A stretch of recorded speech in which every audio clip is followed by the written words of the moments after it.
And I thought I would just begin by talking a little bit about how I got into schema coaching. So, as you've heard, I trained originally in clinical psychology and then I did a PhD in organizational psych. And I think that when I got into coaching and people knew about my clinical background, they tended to refer me people who had quite significant issues, quite deep-seated, challenging issues. And at that stage, I was using mostly a mixture of solution-focused coaching and acceptance and commitment coaching. So those two kind of modalities. And for many years, I found those extremely effective. But on one occasion, I was coaching a woman who was a project manager for a very large engineering firm. And she was enormously talented and on her way to become a partner in the firm. But she'd kind of reached a plateau before joining the partnership.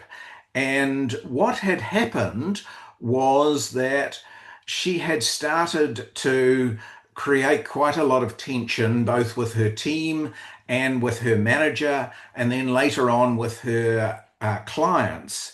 And the tension was all around her professional standards. So she had very high professional standards for herself, of course, but also for everybody around her. So she tended to be quite critical and quite forceful in her view, even to customers. And so what happened was that this is a company I'd done quite a lot of coaching for.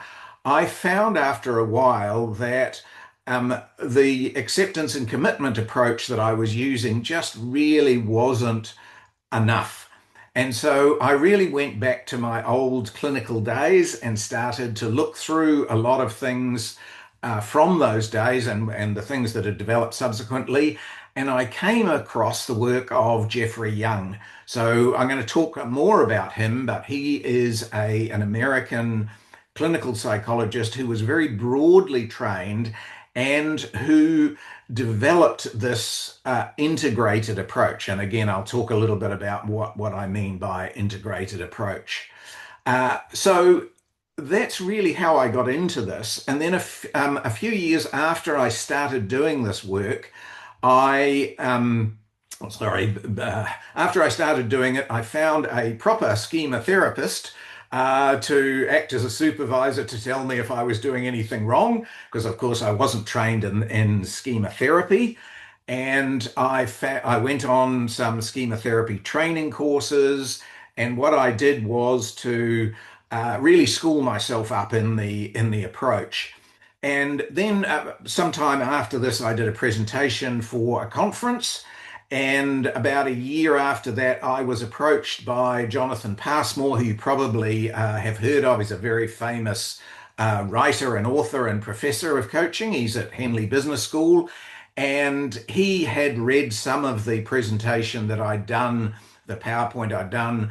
And he asked me, he said, well, I'm writing a new book on third wave cognitive behavior therapy. Would you be interested in writing a chapter? So that's kind of how it started. I wrote a chapter and then I thought, well, if I can write a chapter, I can write a book. So then I wrote a book about schema coaching. So I'll just turn on my, I'll just, sorry, I should have practiced this before, share my screen. So I want to allow that. And then I want to do this and share that. And can you see the screen now? Yeah, okay, that's great. Good. So this is schema coaching. So what I want to talk about tonight is based on my book that came out last year, published by Routledge in the UK. And what I'd like to do is just start by defining what we mean by schema. Schema is a kind of a funny word in the sense that it's used in chemistry and all sorts of areas, and it just really means, in its broadest context, it really just means a pattern.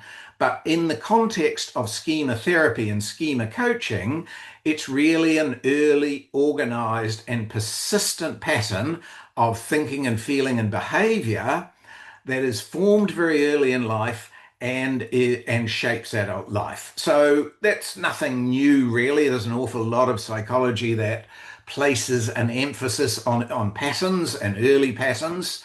But one of the things that makes schema a little bit different is that it's got a classification system of positive schema and negative schema. The negative ones originally were called, or in schema therapy, they are called early maladaptive schemas, but we can just refer them to as negative schema.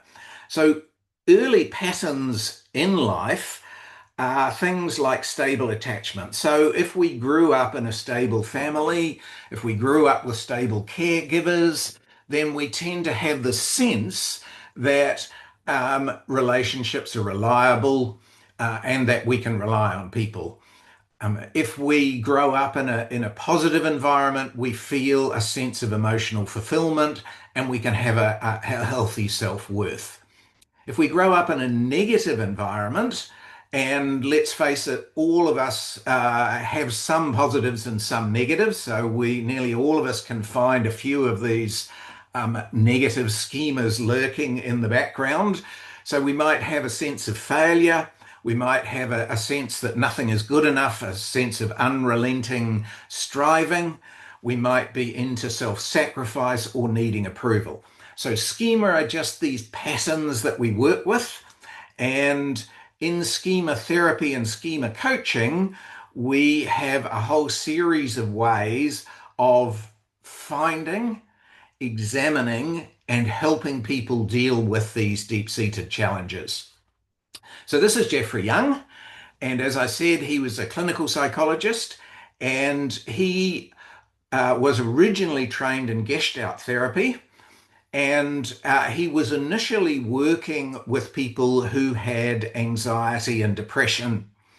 And he started to find after some time, when he was getting more and more difficult clients, that the Gestalt therapy was dealing with some but not all of the issues.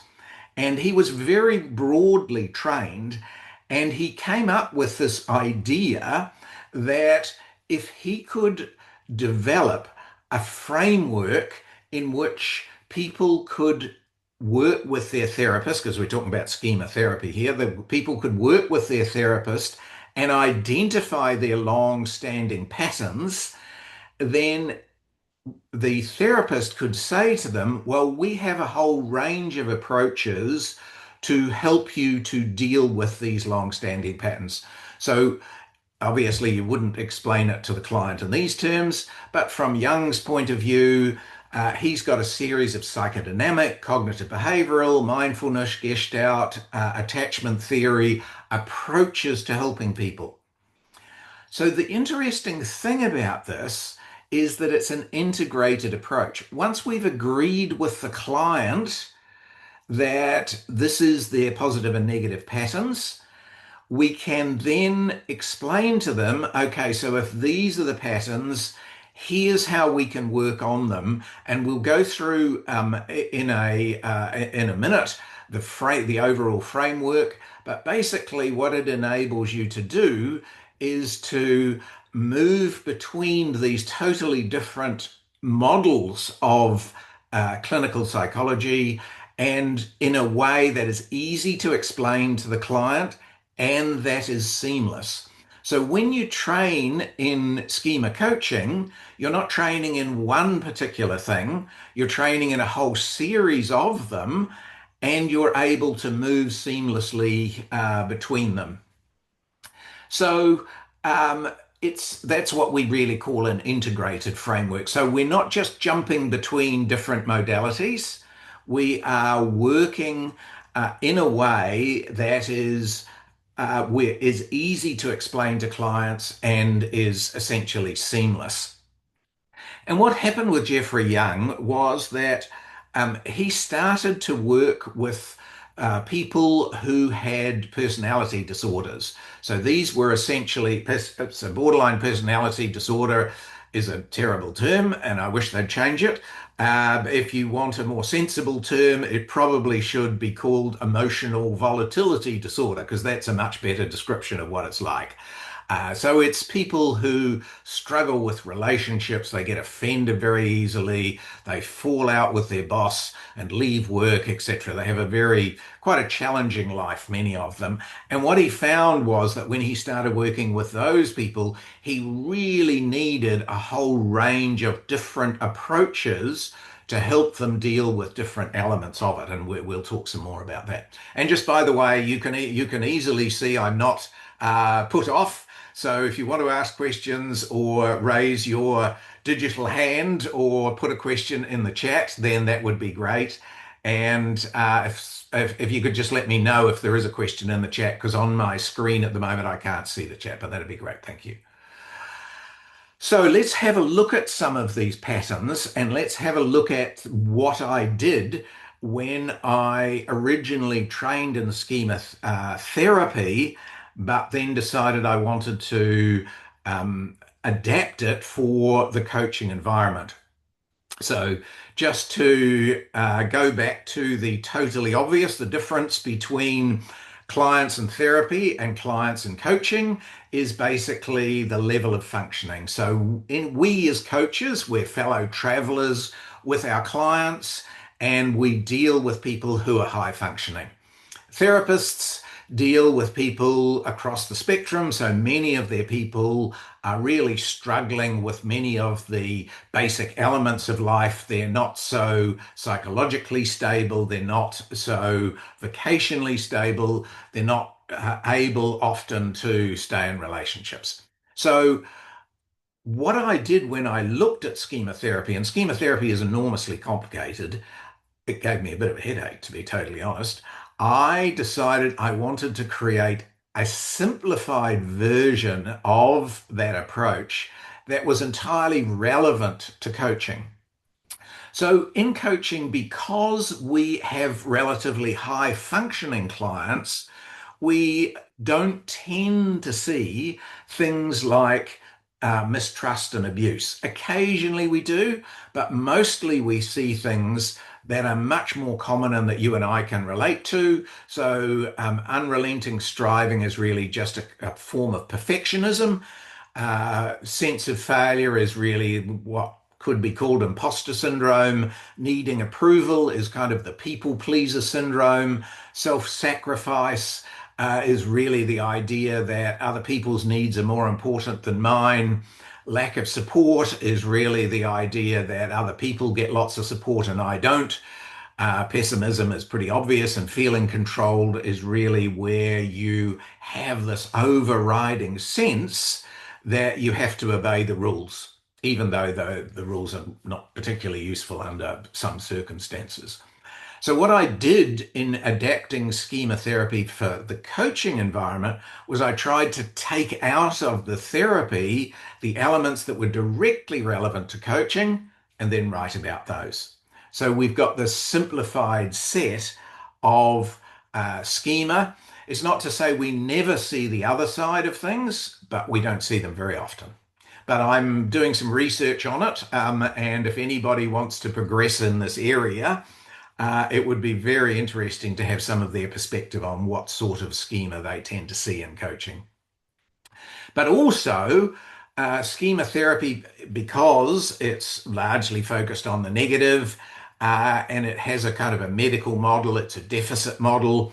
I really wanted to place more emphasis on the positive schema. So these are the positive patterns that we develop early on in life and that hold us in good stead and that we can build on. And we talked about a few of those. We talked about secure attachment, which is we feel a sense that people are reliable. The healthy self, we can kind of trust ourselves. We've got a sense of balanced living. You know, we know when to go home and we know when to go to work and stop work. And social connection, we try hard to keep up with our friends and so on. So you will recognize many of these positive schemas. So in schema coaching, we're really trying to build on these and we're really trying to help people to let go of the negative ones. So when Jeffrey Young started working with people with borderline personality disorders, so these are these highly emotionally charged people, he found that in any one session, even though someone might have a failure schema that they brought in with them to the therapy, in any one session, they might change mood a great deal. So they might come feeling sad because they feel a failure. And then they might suddenly switch into feeling angry because other people don't give them a fair chance, and so on and so on. So he developed this idea of mode or mood states. So the way to understand schema and modes is to go back to your fundamental psychology and think about traits. So traits are long-term things like extroversion and so on, and states, which are things like anxiety or sadness or excitement and so on. So what Jeffrey Young said is that people have dysfunctions in terms of long-standing patterns, but also in short periods of time, they might flip between different mode or mood states. So he identified the vulnerable child, the angry child, the impulsive child. He identified a whole lot of parent states, the critical parent, the punitive parent, and so on. But most importantly, he also identified the healthy adult. And as we go through, you will learn a little bit tonight, not tonight, this morning, about how to deal with schema and how to deal with modes. So I'd just like to move on and give you a bit of a case study in terms of how I'm using this particular approach. Because what I've done is, as I've said, I've adapted complex schema therapy into a much simpler system that is really for the non-clinical population. I've placed a lot more emphasis on positive as well as negative schemas, and I've really tried to develop a system that is ready for workplace coaches. And I'll talk a little bit about this later, but I've got a version of a training course for people who are therapists, who are counselors or clinical psychologists. But I've got another version of this course, which is really aimed for workplace coaches who might belong to EMCC and have done their training, etc., etc. So they are not clinically trained. So this is a workplace ready approach. Yeah, But I just want Ian, to, yes, do you have time for a question? I do. I'd love a question. Yeah, is it Loredana? Yeah, Yeah, Loredana great. has a question in the chat that are there studies to link the described schemas and modes to specific neuroimaging patterns? There is not very much about that at all at this stage. What there is a huge amount of research on the effectiveness of schema therapy. So, uh, used a lot in prisons, used a lot in psychiatric hospitals, in outpatient clinics, etc. So that's really the focus of the work. But I would be very surprised if in a few years' time, the kind of research that you're talking about hasn't been undertaken. Great question. Thank you. Okay, so a bit of a case. Sorry, anybody else? Any other questions? Want to put your hand up? Speak up. Okay, good. Okay, so a bit of a case study. So as you've heard, I have spent quite a bit of time in professional service firms and management consulting and so on.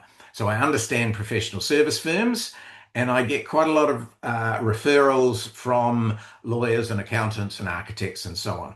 And this particular person was from a law firm.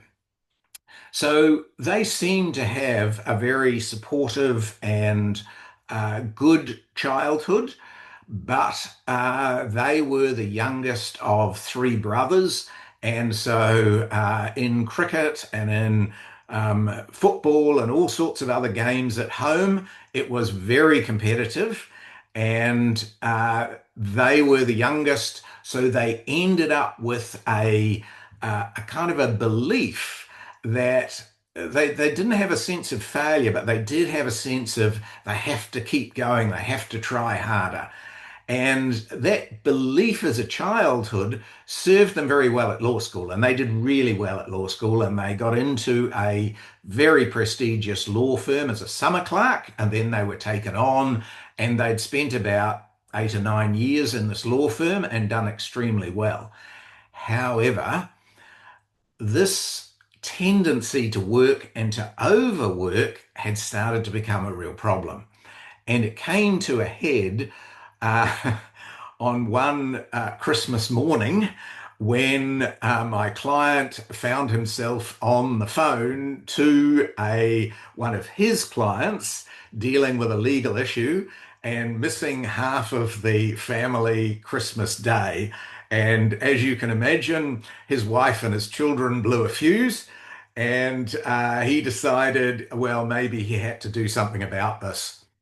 He recognized that there were lots of things in his environment that made the law very competitive. So I don't know how many of you work in law firms, but many of them have a system whereby they will publish a graph every year with everybody's how much everybody has earned in the firm, and they will rank order people from the person who's earned most to the person, these are partners who've earned most to partners who've earned least in the firm. So it's a very visible kind of approach, and it's very hard not to be competitive under those kind of circumstances. And he could see how his competitiveness had really been fueled by the firm.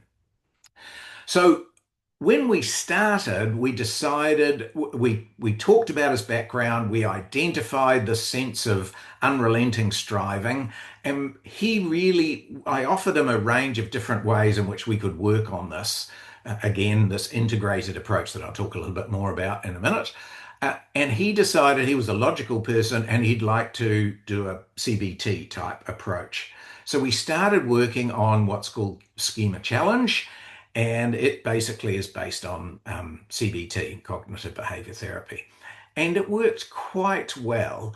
But after a little while, we kind of reached a plateau with the effectiveness of it. And he came to me and said, Iain, look, this is good and I've made progress, but I just feel like somehow there is this sense of dread about missing something that keeps me driving, keeps me at work, keeps me doing more and more and more. How can I let go of this? And so we then moved from a cognitive behavior therapy approach to using mindful release. And that is the beauty of schema coaching, is this ability to move seamlessly between models. And he ended up doing really well. In the end, he left his big prestigious law firm. He is now out on his own as a consultant, and he's living a much happier and simpler life. So he doesn't earn as much money, but he probably doesn't need to because he's quite a wealthy man. So a complex kind of problem that you can see probably wouldn't have been able to be dealt with if I had just been using solution-focused coaching.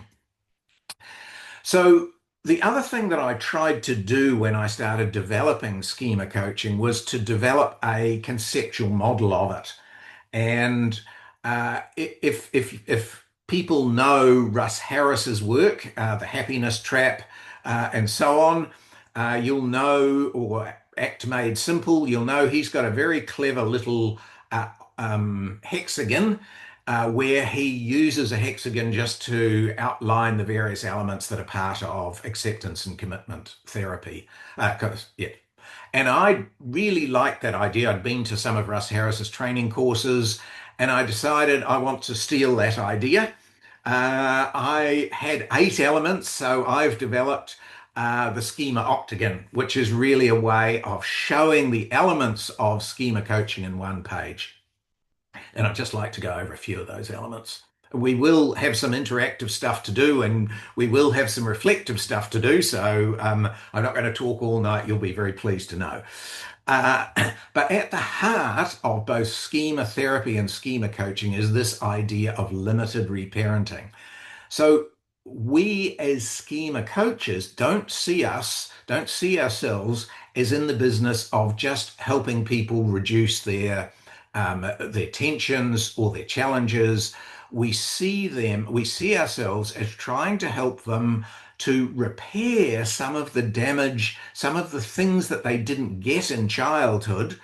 We're really trying to help them to address deep-seated underlying issues in a way that helps them to almost heal some of those issues. Now, again, you can't heal the past, but you can do an awful lot to help the client to feel much, much better.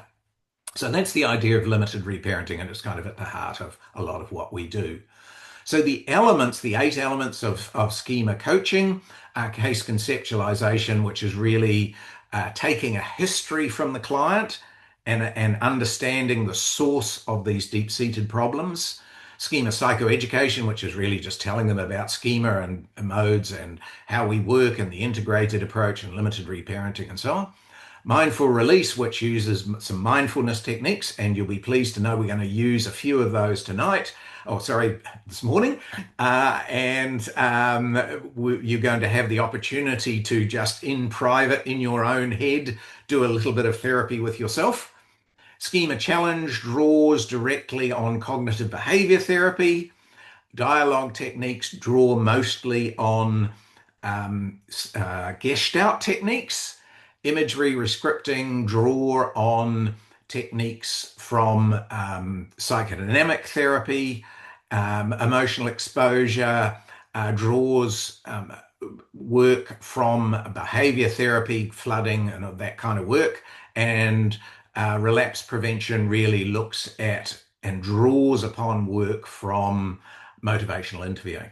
So you can see that what we're talking about here is quite a complex but integrated approach, which draws on lots of different schools of therapy in a way that is easy to explain to clients. So those are the elements. Obviously, you can see there's quite a lot in this, and we're really just going to take out a few bits and pieces this morning and to practice with you. So maybe at that stage, just before we move on, are there any questions? Would you like to put some in the chat or turn on your mic and ask, or raise your hand? Is there anything that people want to ask at this point? If there's not, that's fine. We'll carry on.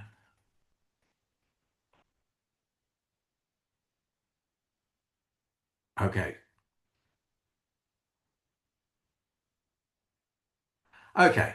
So if there's nothing, let's move on. Um, when I started publishing in this area, so if you want to read a whole lot of I think I've got 10 different peer-reviewed articles on schema coaching. They're all available on my website, iainmccormick.net. One of the criticisms that I got from people when I started publishing, which was an entirely fair criticism, and it kind of surprised me a little bit, but it was great, was reviewers of the articles started to say to me things like, you are introducing a whole lot of therapeutic tools. How do we know that the coaches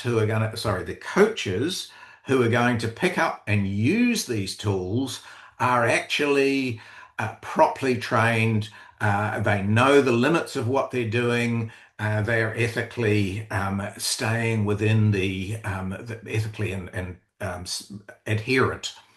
So I really had to start modifying the way in which I wrote articles to place a lot more emphasis on these are therapeutic tools, and coaches who are using them really should be properly trained and properly supervised, etc. So I came up with a little ethical 8, which is just 8 questions. We'll go through them very briefly.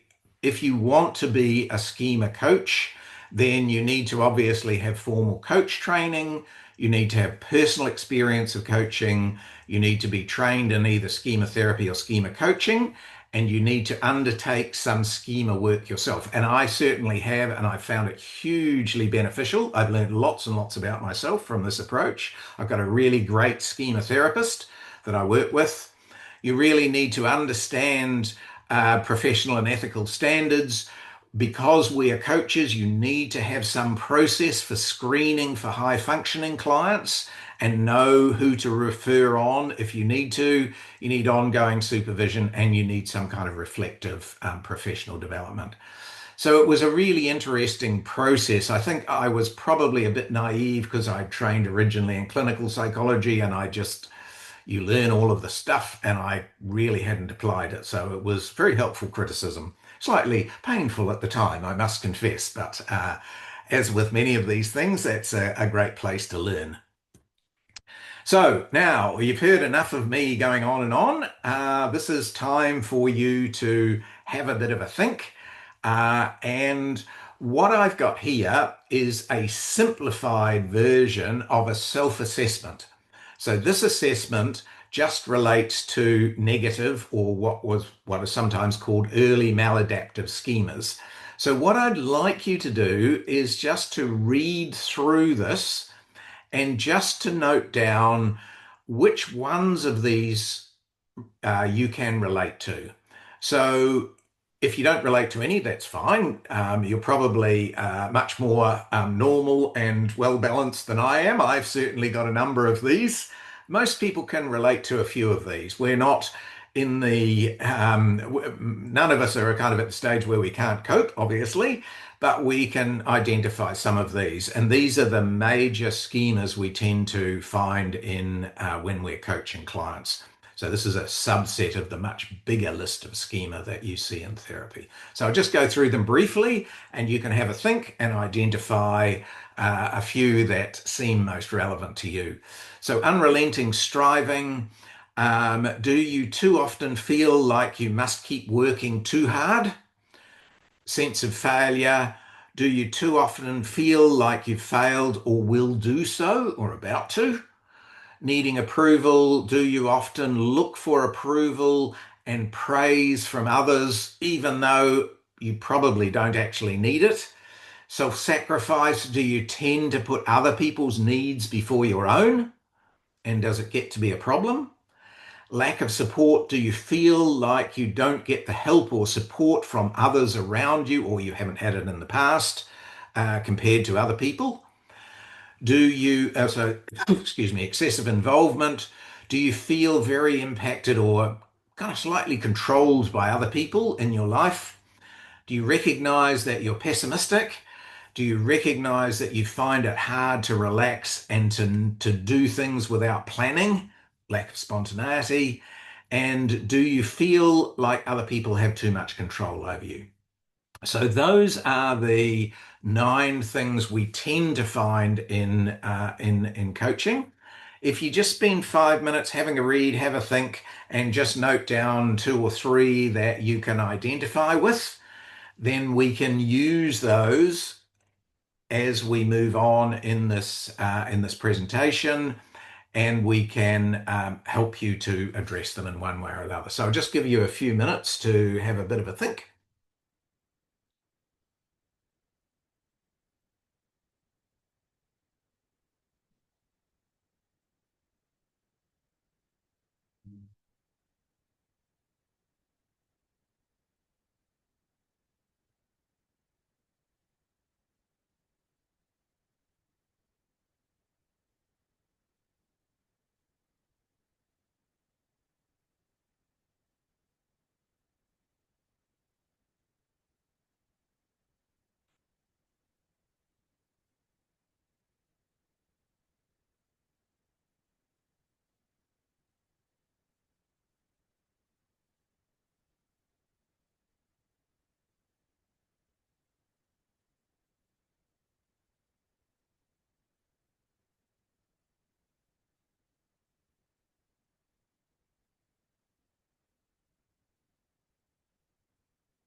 Okay, so I hope you've had a chance to do that. If you haven't quite finished, then that's fine. You can just carry on while while I talk a little bit.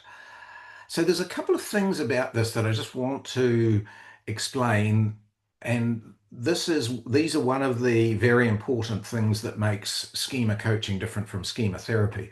So you can see that in this approach, we as coaches, we as fellow travelers, we as people who recognize that clients are the expert in their own life, we might have expertise in behavior change or all sorts of other areas, but the client is expert in their own life. We're not trying to use these categories to diagnose people. That's really important. So we're not in the diagnosis business as clinical psychologists often are. We are in the business of helping people identify their own challenges. And the wonderful thing about that is, of course, that what it means is that we don't have to kind of convince anybody about anything. It's not like we're trying to say, well, in listening to you, I think you've got a sense of failure. And the other person says, no, the client says, no, I don't. Well, there's none of that goes on. We're really just trying to say, here are some things. What do you relate to? So that puts us in a really positive kind of approach when we're dealing with our clients because we're not in a parent-child relationship. We're in an adult-adult relationship with them where they're telling us what they relate to. Just a few other things about these. In my business, and particularly in professional service firms, unrelenting striving, sense of failure, needing approval, and self sacrifice are really the ones I see most often.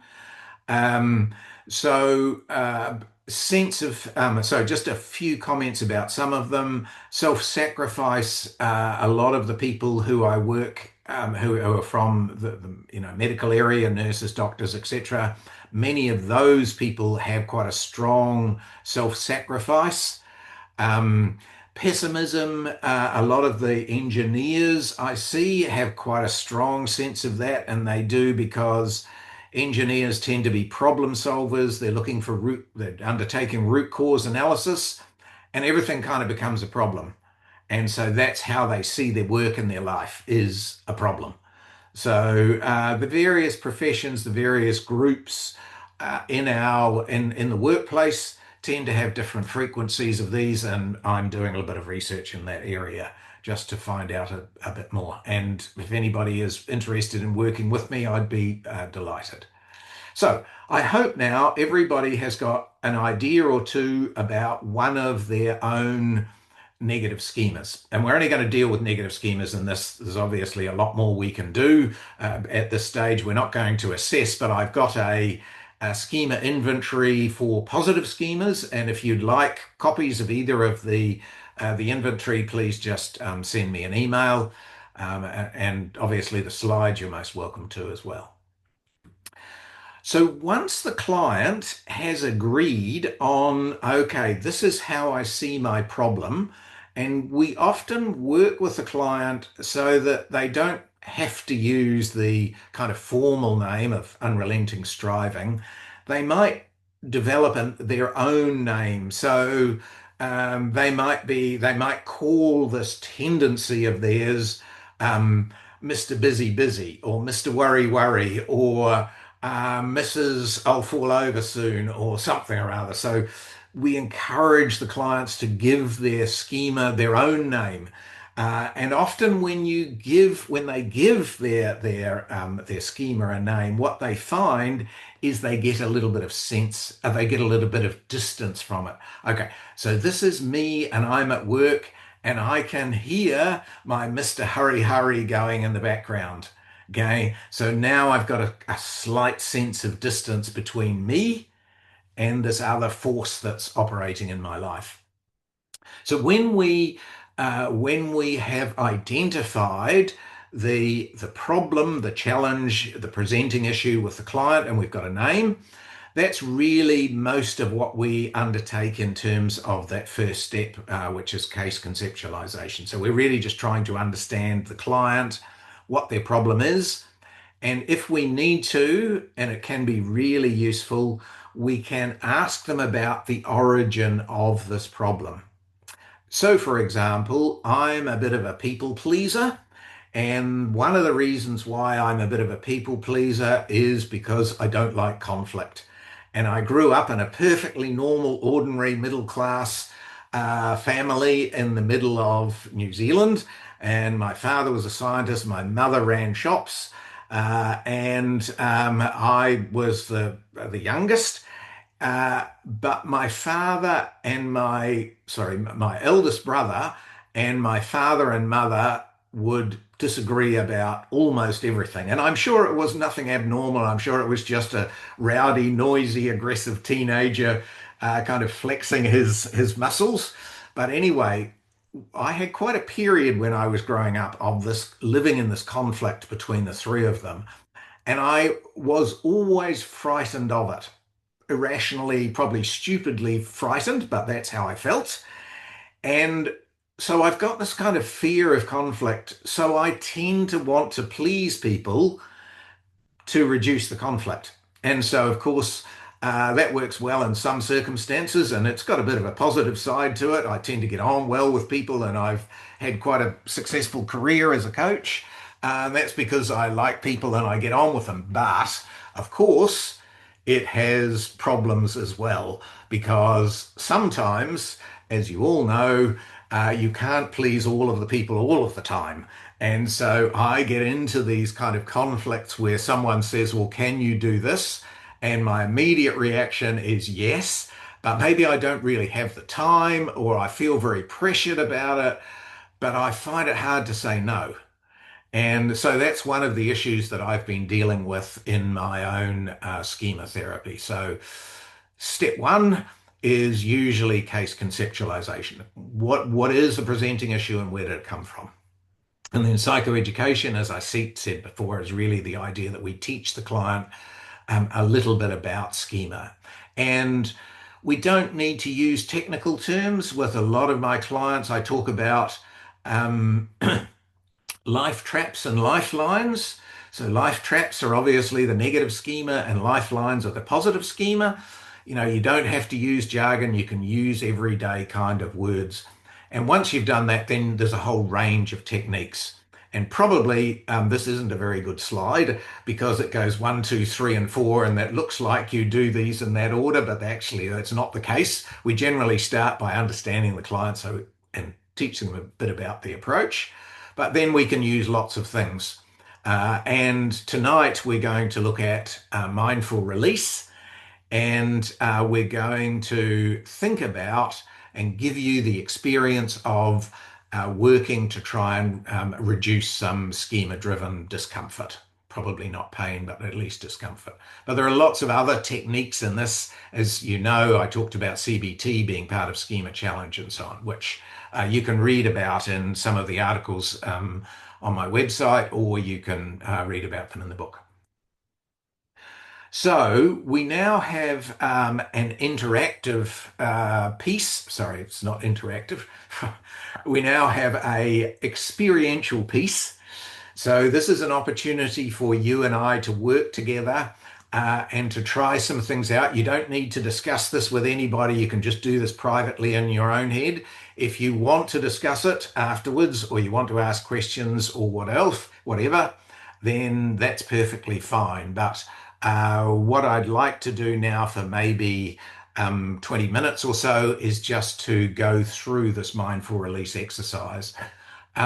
Do we have any questions in the chat or any questions that people would like to ask?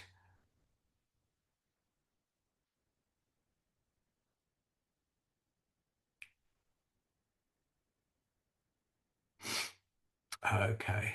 So I see in my chat there's five.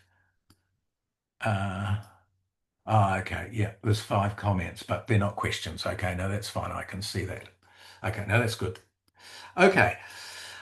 So let me just give you a little bit of background to this exercise. So this uses a mindfulness technique. So I assume most of you are pretty familiar with mindfulness, which is really about the idea of um, being in the present moment and being able to identify sensations and thoughts and feelings that arise in the moment and that then typically fade away. So we're going to use this approach.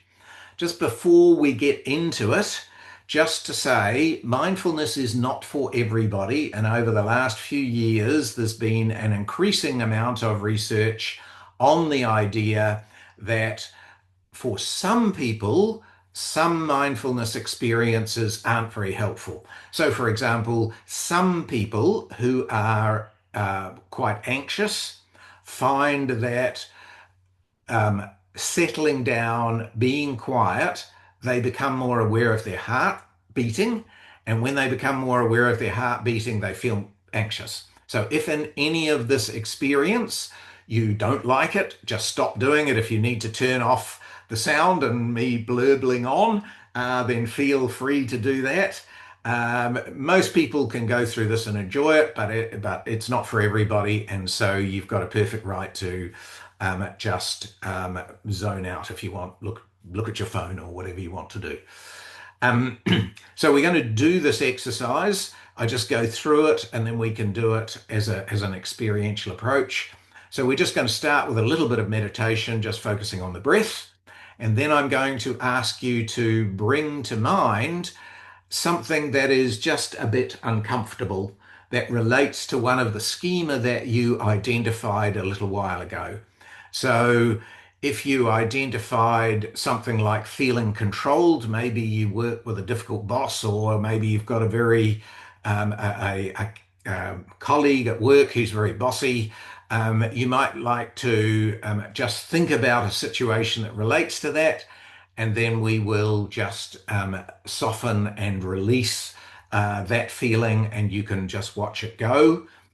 And then we're going to move on to thinking about a positive element, something that one of your strengths, and we're going to try and use that to help you to counter the negative schema, and you'll see how we do that. And then we're just going to close with some gratitude and grounding. So that's the process that we're going to use. As I say, 15, 20 minutes, something like that. Um, so uh, Before we start, if you do want to turn off your camera because you've got your eyes closed, well, you don't even have to have your eyes closed, of course, but if you do want to close your eyes and you prefer to turn off your camera, you're most welcome. And if you feel any discomfort in it, please stop doing it and do something, distract yourself, go and have a glass of water or something. Okay, so any questions before we start? No, okay. So, what I'd like you to do is just to close your eyes and to put your hands in your lap and just become aware of the present moment. So, just become aware of your feet. Can you feel them on the floor? Just become aware of your legs and hips as they sit on the chair. Just become aware of your back as it rests against the back of the chair. Become aware of your hands and your forearms as they sit on your lap or wherever they are. So just become aware of the present moment.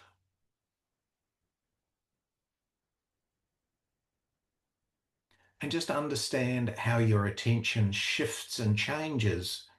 So when we become aware of the present moment, it's not just that we focus on our feet and that's all we can feel.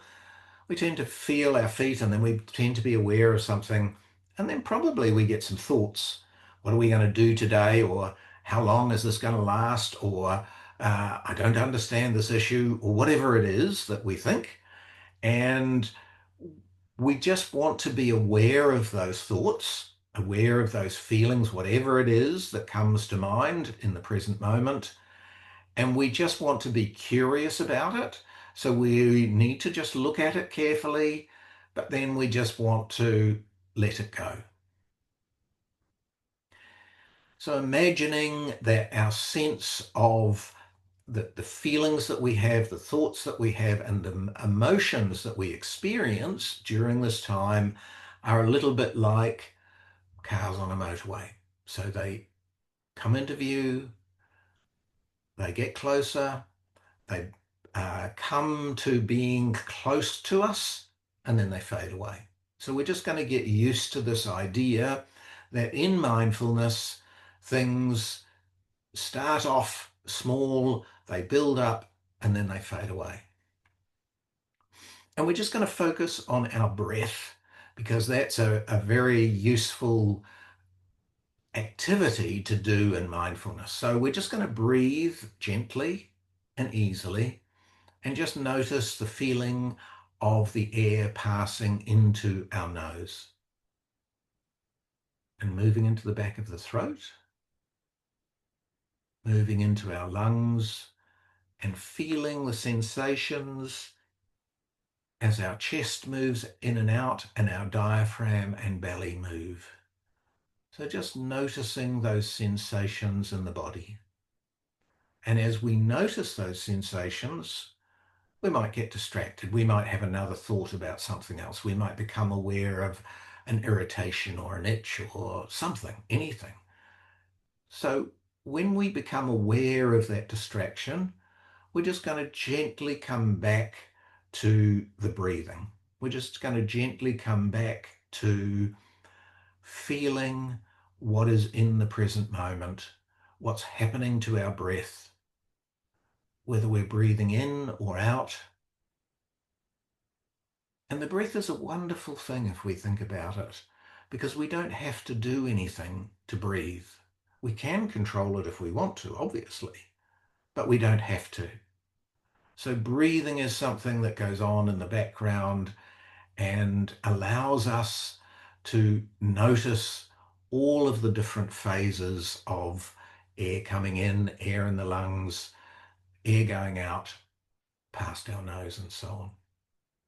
So just having this idea of staying in the present moment, noticing what's going on with curiosity, and notice how thoughts and feelings and sensations build up and fade away. Just going to do that for a minute or so.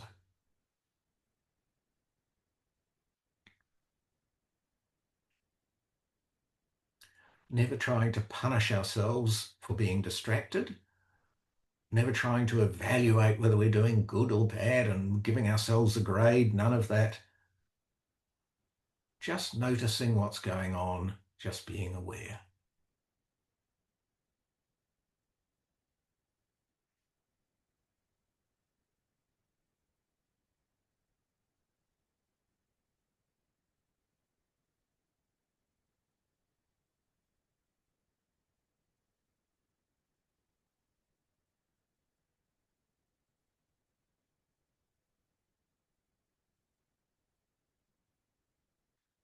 Okay, that's great. And now what I'd like you to do is to gently bear in mind, just bring to mind something that is uncomfortable. So we don't want to get into anything that is extremely uncomfortable or a major issue for ourselves. We're just wanting to deal at this stage with something that's not trivial, but is certainly not trauma or a great difficulty or one of our life's great challenges. We're just trying to deal with a discomfort. So what's something, a discomfort that we have hopefully that relates to one of the schema that we identified earlier.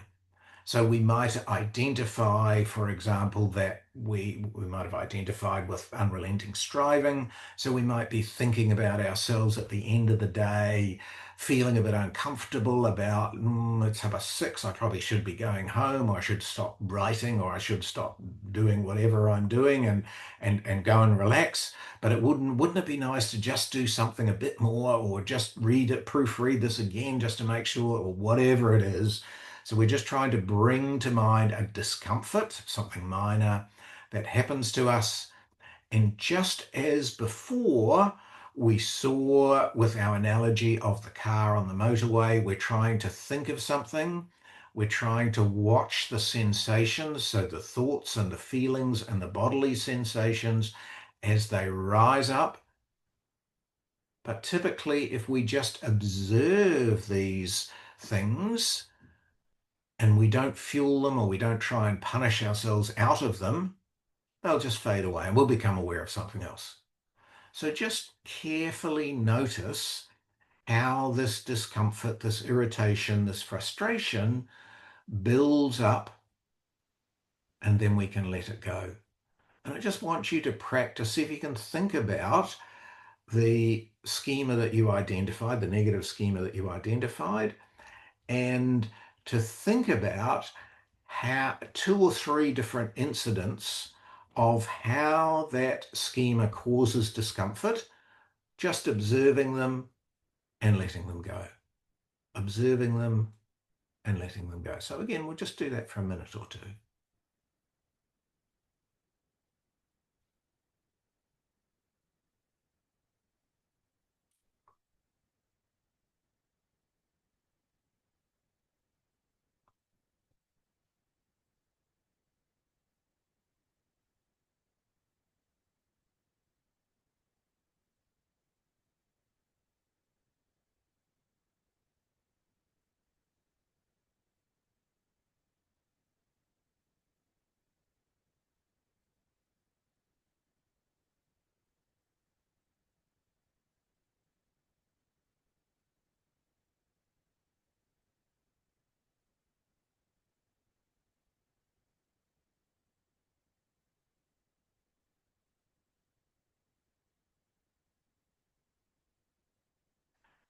And as we're releasing these, we're just trying to soften and dissolve the discomfort, and we're trying to treat ourselves with compassion, recognizing that everybody feels some of this discomfort. Everybody has challenges.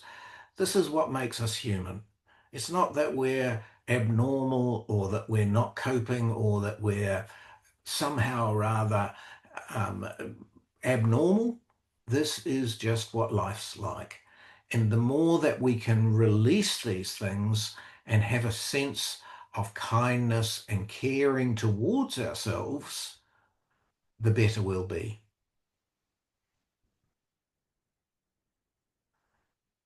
And now I'd just like you to stop imagining those scenes. So just if you have a scene in your mind, just imagine that it's on a screen, if that's useful, and that the screen is just fading away. So the color is going out of it, and you're just back to the present moment. And you're just aware of your breath. You're aware of how you're sitting in the chair. You're aware of all sorts of things right now. And once you've brought yourself back to the present moment, I'd just like to think about a strength.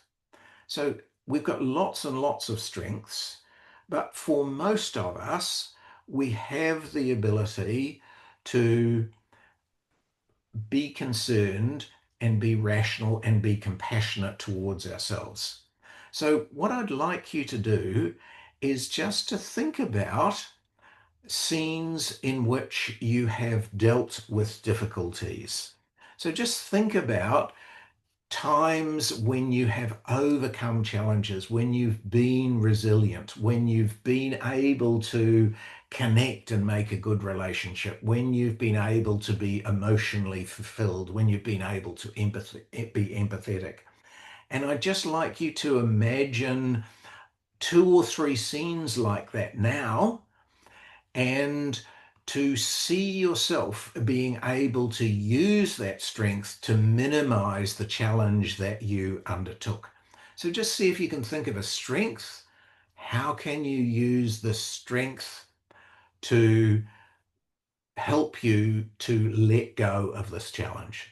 So, for example, you might think of situations in which you've overcome obstacles, and you might think about those, see yourself, see how well you did, and then apply that thinking to some of the challenges, and just seeing yourself building up your positive side and using that to help you overcome your challenge. So just do that for a minute or two.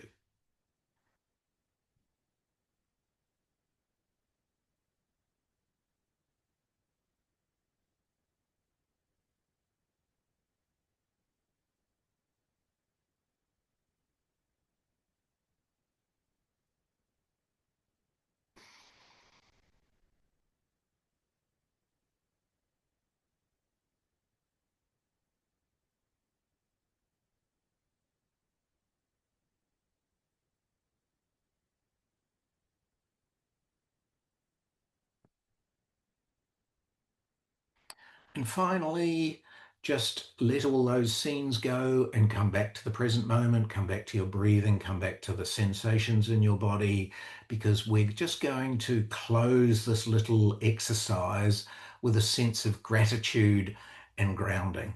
So, what I'd like you to do is just to give yourself some kind of acknowledgement for going through this, some kind of recognition for being willing to try something out, some recognition for being able to think about something that's not necessarily very comfortable and deal with it, and trying to give yourself to be grateful for the time that we've spent. And hopefully, you've learned a thing or two, and that you can maybe use that with your clients.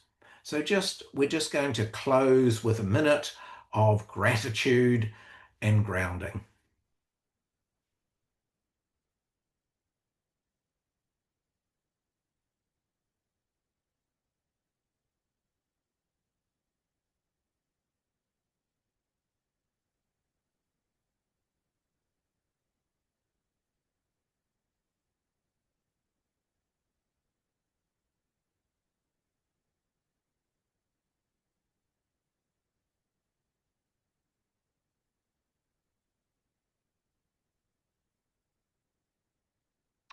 Okay, and just slowly, slowly, when you're ready, just come back to the room that you're in. Open your eyes gently, turn on your cameras if you want. If you want to have a stretch and a yawn, that's perfectly fine. And we'll just come back and we can then just talk through the experience a little bit. So, no rush, just come back when you're ready.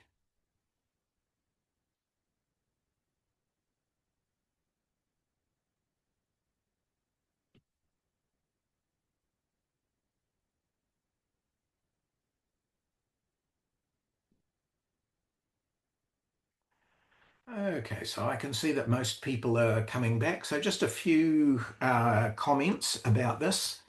So you can see how this is a very simple technique. Probably many of you use a variation of this, but you can see how we're using mindfulness and this idea of watching feelings come and go to soften the schema challenge and to build on the positive schema.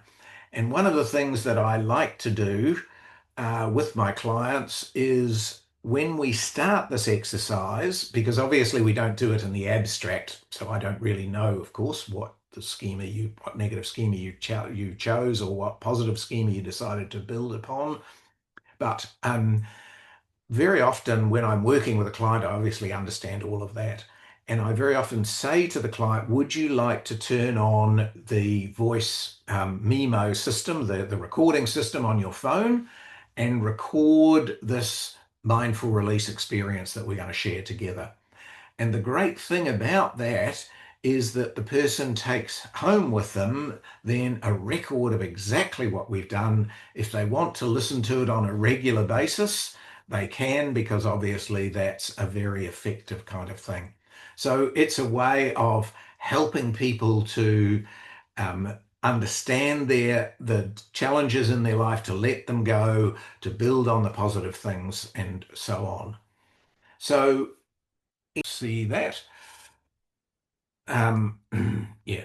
So what I'd just like to talk about is I am really keen to build up a group of people who want to do this kind of approach. So I'm doing training for people in Madeira, which is an island off the coast of Portugal. I'm dealing with a man in Kenya.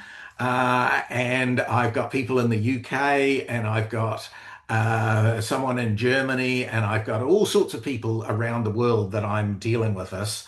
And my heartfelt commitment in this area is that I really want to see if I can create advocates in this process who want to go on and use this and train other people. So, for example, I've worked with a woman in Budapest in Hungary, and she went through the course, And then I helped her to establish um, her own course. And I'll just show it because I can reach it very easily. She actually also owns a publishing company. So this is my book in Hungarian. Not that I can read a word of it, but so she published the book in Hungarian, and she runs ICF training courses in this area. And that's the kind of thing I'm interested in seeing if I can build up. So to help people both become skilled in this area, but also to go on and help other people. So first of all, if you'd like to be in touch with me, please, probably the easiest way is LinkedIn. Please connect with me on LinkedIn and send me a message and tell me if you loved or hated the presentation. And you can see, you can get onto my website from the LinkedIn page. And then, as I say, lots of free articles and free things. So please be in touch. That's my email, Iain McCormick at ian.mccormick at icloud.com if you want to contact me directly. Um, and I do, as I've said, run two different courses. So one is for therapists and uh, counselors and so on. And the second is for people who are not clinically trained. And basically, what we do is for the people in the northern hemisphere, because I live in this very strange part in the bottom of the world, the time zones are very challenging and they change as the year goes by, of course. So, what I've found is that with people in the northern hemisphere, I do the training one on one.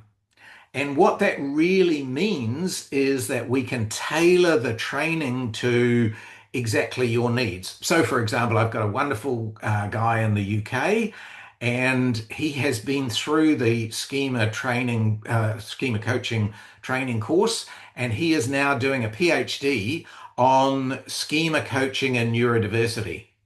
And so, in the course that we did together, we really tailored things around the implications for neurodiversity. So, when we were looking at things like schema conceptualization, we obviously focused on the issues that were most relevant to those kinds of people. So many of those people have a very strong sense of failure, for example, because they've been told they're weird for years and years, all that kind of stuff you can probably imagine. So if you want to do it one-on-one, we can really tailor it to meet your needs and helpfully help you to build something that's not just a good coaching practice, but if you want to go on and do other things, that's great. And just a little side comment, the wonderful man in Kenya. So when we started working together, what really came up for him was this idea that he lives in a former colony, okay? And colonialization has had a very profound effect on much of Africa. And just two things that have emerged. Obviously, there's millions of things, but anyway, two things that we've talked a lot about was once this sense that the native people, the indigenous people, are very often told they're inferior, and very often the colonizer, no matter where they're from, will ferment disagreements between the tribes because in Africa, as in many other areas that were conquered, the colonialists basically drew lines on a map, and that's what that was their territory, and that of course included tribes from different areas, some of whom got on well and some of whom hated each other. So we are basically tailoring the course for him around schema coaching for decolonization, for helping people recognize that fundamentally in their leadership style, for example, they need to be careful about this, this, and this. So anyway, that's a little bit about the course I run. It's about 75 hours, including time that we spend together, but your reading time and reflection and so on. And each session tends to consist, you can have whatever you like, but each session tends to consist of a topic that we talked about. And obviously, you would have done the reading before out of the book or out of the articles. So we talk about that and clarify it. Then I tend to give a case study. And so we look at it. How would you do this in practice? And then if you want, we've got the opportunity to do some one-on-one personal schema coaching for you. So, for example, when we're doing dialogue techniques, we might together work on um, uh, my mind's gone blank, a talking back diary together. And we might do that as an exercise so that the idea is you pick up some knowledge, you understand how to apply it, and then you can do it yourself and you can reflect upon it. And then I encourage people to write me just a few lines of an email between sessions. We often meet once a fortnight, sometimes once a month, and just I really enjoyed this. This was useful. That wasn't so useful. It doesn't apply to my. And this is how I'm dealing with this issue. This is what I took out of the session. So really trying to make it reflective. So this isn't some kind of academic program where I'm really trying to do something that is highly engaging for people and really gets them to take out of schema coaching something that's highly relevant for them. So that's all I've got to say for on the topic. But again, the floor is open. If there are people with questions or comments or input or criticism or whatever, I would love to hear it.